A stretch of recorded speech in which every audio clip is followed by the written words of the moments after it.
So the fourth thing that we've learned is truly something that we've not actually learned that much about, but it's something that I think it would be disingenuous if we didn't talk about it, because it's been a real massive part of what's happened to Sheffield United since the World Cup, and that is financial insecurity.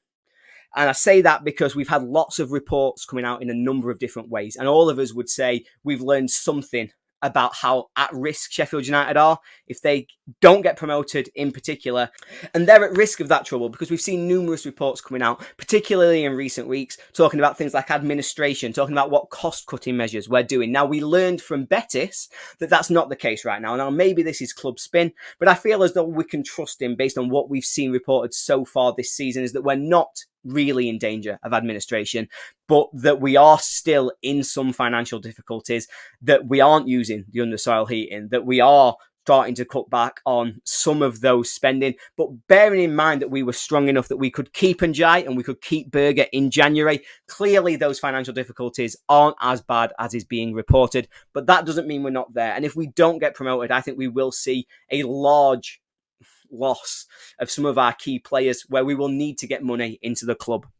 Now, all of this is against a backdrop of a potential new takeover. Nigerian billionaire Dozie Mbosse is in the process of trying to buy Sheffield United Football Club. That is still with the EFL, and we do not know how that is going to turn out as yet.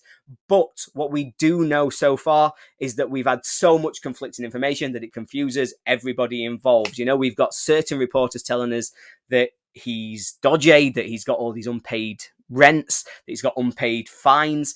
But then we've also got other people saying, actually, no, this is close and we expect this to go through shortly. And what I would say is that while I can't tell you what we've learned from this, because I can't, I know this is a video about things we've learned, and I'm sat here nattering about something that we don't know all that much about.